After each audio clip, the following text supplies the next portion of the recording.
One who could love without return for love. Well, that never happens in our world. It is always a kind of a bargain. It is always kind of a commercial transaction. Love, not for the sake of pure love. You expect something back, so to say. One who could love without return for love, meeting and turning to the best of all, it healed the bitter cruelties of earth, transforming all experience to delight. Intervening in the sorrowful paths of birth, it rocked the cradle of the cosmic child. It rocked the cradle of the cosmic child, that being, that nature. They are rocking the cradle of the cosmic child. Cosmic child, Vishwa Balaka, cosmic Vishwa, Balaka, child. He is the Vishwa Balaka, infant, cosmic, because he is still to grow. He is still a small baby. What we are only a small baby to grow into full divine nature of our own. Therefore, we are only a child, Balak, you see. Rocked the cradle of the cosmic child, and still all weeping with its hand of joy. It led things evil toward a secret good. It led evil towards their secret good. It turned racked falsehood into happy truth. Its power was to reveal divinity, even in this ugliness, in this harshness, in this world which is governed by death. The element of immortality is there. It is that which is being revealed. By whom? By that being who is there, that presence and the power. It is he who is revealing that thing. Infinite, coeval with the mind of God. Infinite, coeval. He is contemporary with the mind of God. The way the mind of God was born. He says coeval, yet not the same.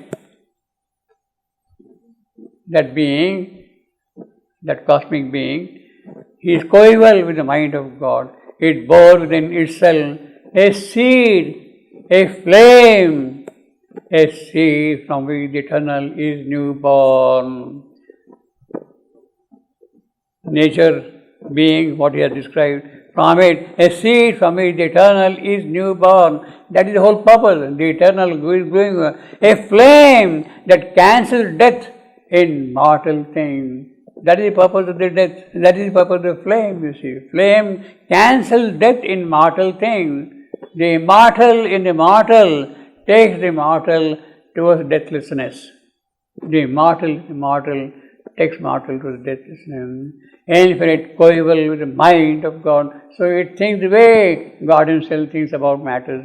It bore within itself a seed, a flame, a seed from which eternal is newborn, a flame that cancels death in mortal things. All grew to all kindred and self and dear. The intimacy of God was everywhere. So in the world soul, everywhere. No veil was felt, no brute barrier inert, distance could not divide, time could not change. So that is what the distance is. Distance means what? One measure, you are dividing into a single thing. And time could not change. 1 hour, 2 hours like that, you are dividing like that. A fire of passion burned in spirit's depth. A fire of passion burned in spirit's depth. A constant touch of sweetness linked all heart. A fire of passion burned in spirit. What a beautiful line here. A fire of passion burned in spirit depths. A constant touch of sweetness linked all heart. Perfect iambic line. The throb of one adoration single place in a rapt ether of undying love. And inner happiness abode in all. A sense of universal harmony, a measureless secure eternity of truth and beauty and good and joy made one, of truth and beauty and good. So, I am Anarchist, I am. of truth and beauty and good and joy made one. Last one is Spondy. So we got I am, Anapest, I am, Spondy. There was a welling core of finite life, a formed spirit became the soul of form. Well, that is the beginning of the world soul, you see. I think we'll continue with this one also. Yeah. This is a small section, very small section. Just 10 sentences, 48 lines, 374 words. So it won't take much time for us to go through them. But it's a very beautiful section, small one but very powerful section. You see, a kind of a link between what is this and what is going to happen. All there was soul or made of sheer soul stuff. All was soul or made of soul stuff. I can't tell you what that soul stuff is. Yeah. So we have to but made of soul, a sky of soul covered a deep soul ground. A sky of soul covered a deep soul ground. All that was known by spirituals. Now that's the whole thing. Known by a spiritual sense. Spiritual sense. You don't know by your mind, by faculty of thinking, by analysis, by objectifying things like that. You know it immediately by spiritual soul. What is behind all those things you see? All here. Now what is the spiritual sense? The spiritual sense is simultaneously in both the aspects of comprehending and apprehending. Spiritual sense is both. You comprehend what the object is going to tell you. You apprehend what the object is presented to you. See. So the spiritual sense has simultaneously both the elements present in it, comprehension and apprehension. You see. All here was known by spiritual sense. Thought was not there, but a knowledge near and one. Sees and all things by a moved identity, a sympathy of self with other self. Well, that is very rare in our case. Sympathy of self with other self, a touch of consciousness on consciousness. So basically it starts now, a touch of consciousness on so what is touching is, what you are seeing is a consciousness which is responding to a consciousness, not thought or feeling or idea or anything, but it is a consciousness which itself is responding to us. So when the gods talk to each other, they talk in terms of the consciousness. Consciousness touching to consciousness. When the mother talks to Durga, it is the consciousness which is talking to consciousness, you see. A touch of consciousness on consciousness, a touch of I am consciousness, spirit on I am consciousness, spirit again. And beings look on being with inmost gaze, and heart led bare to heart without walls of speech. So you don't need to communicate. There are no walls. Speech itself is a barrier in that communication. Speech itself is a barrier. Walls of speech and unanimity of seeing mind in various forms, luminous with one God. The mother was having conversations every time with the Durga. Every October she used to come visit mother. See. And then she asked one day, do you think that we are talking in French? They got a different language of communication. They talk in a different manner always. And they will be just kind of be together and exchanging notes or whatever it is for days like that, you see. So there was no wall of speech between them, you see. There was no wall of speech between them. And the unanimity of seeing mind, life. So first he has talked of consciousness and consciousness and of mind. Then life was not there. but an impassioned force.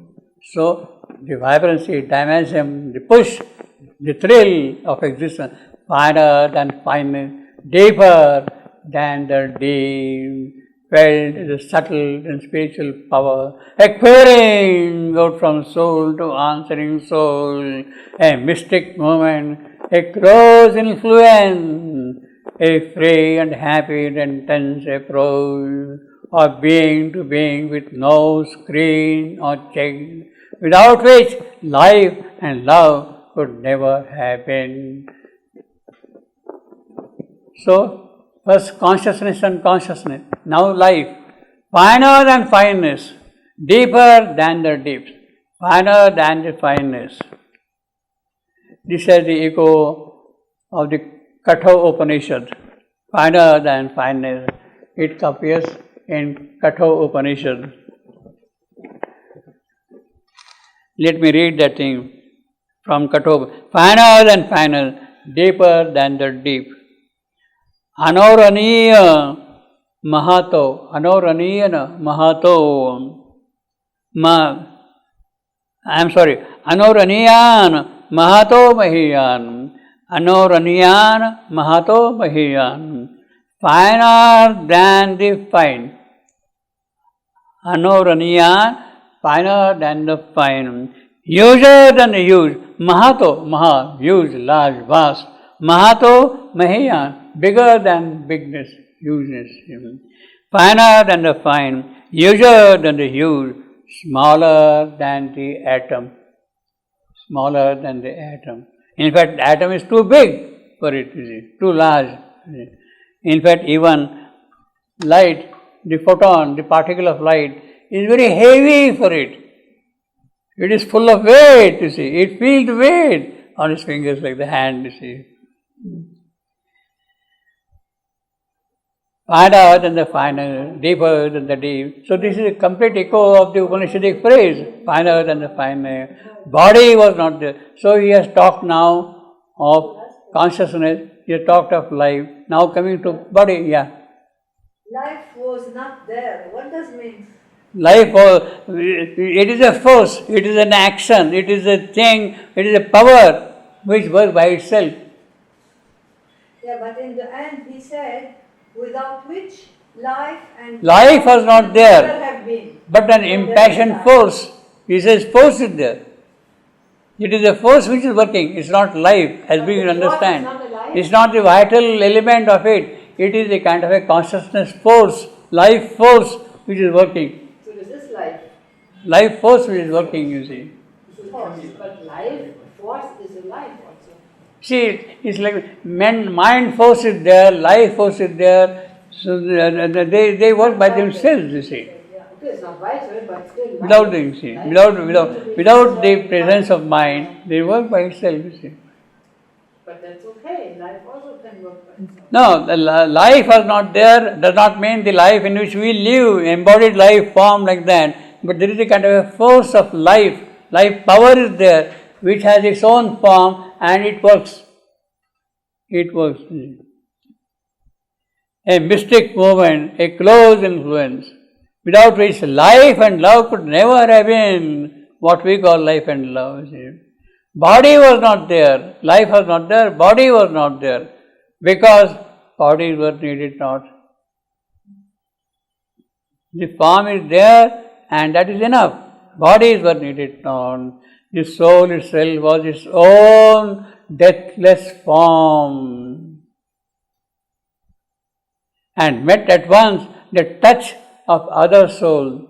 So it is not the body which is touching the body, it is the soul which is touching the soul itself directly, you see.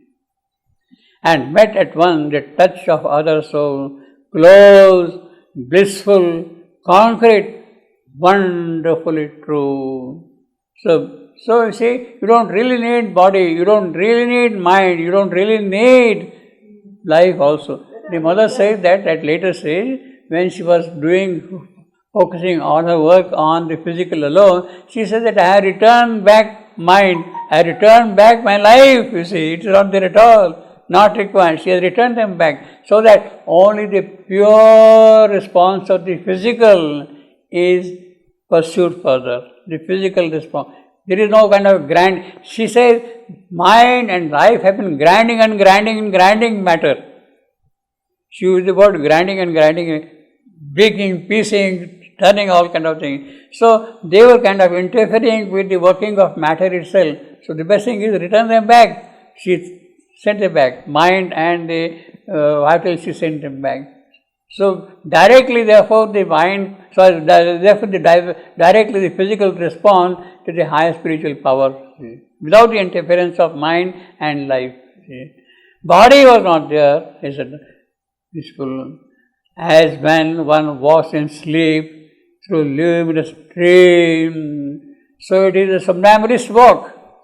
You are walking in the sleep, but it is a walk in luminous dream. Jagruta, it is a luminous dream. Swapna, it is a swapna, but very beautiful, very powerful, very bright, you see. And conscious know the truth. Their figures mean. There where reality was its own dream. Reality was its own dream. He knew things by their soul and not their. He, of course, Ashapati. He is referring back to a story. He knew things by the soul and not the shame. Perfectly monosyllabic. He knew things by their soul and not their shame. Or as those who had lived long, made in love, need word, no sign for heart's reply to heart. When you have that kind of an identity, you don't really need to communicate. He met and communed without bar or speech. The wall of speech is not there. With beings unveiled by material frame. There was a strange spiritual scenery, a loveliness of lakes and streams and hills. What a lyrical line, what a lyrical description. There was a strange spiritual scenery, a loveliness of lakes and streams and hills, a flow, a fixity in a soul space. So there is the fluidity, there is the kind of a firmness. Both of them are present there. Flow and fixity. Firmness is there, fluidity is also there. A flow and fixity in a soul space. And plains and valleys, stretches of soul joy, and gardens that were flower tracts of the spirit, gardens that were flower tracts of spirit, in meditation, obtained reverie. Well, this is lyrical poetry, absolutely. You don't have to explain anything at all, you see. You have to just enjoy it, you see. Here was the breath of pure infinite.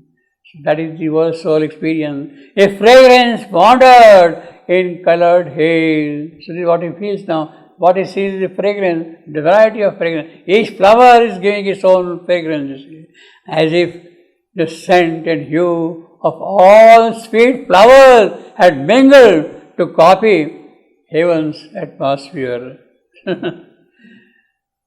Appealing to the soul, not the eye. Beauty lived there at home in her own house. So the beauty is now is the appeal of the soul, not of what you see. It's not the physical beauty. You see the beauty of the soul itself completely. Appealing to the soul, not the eye. Beauty lived there at home in her own house.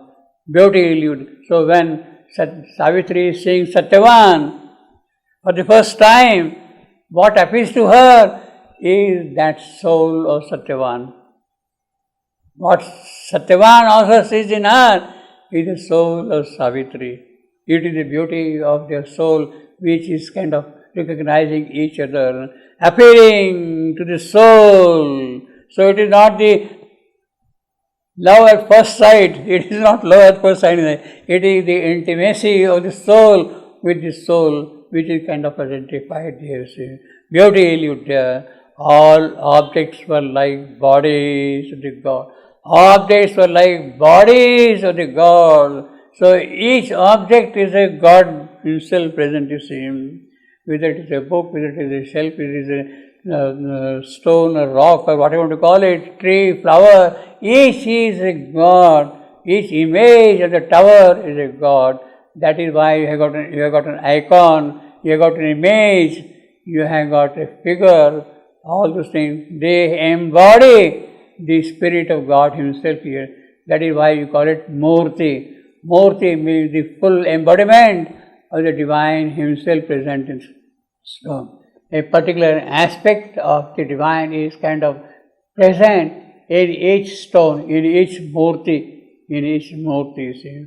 All objects were like bodies of the God, a spirit symbol enduring His soul, for world and self were one reality.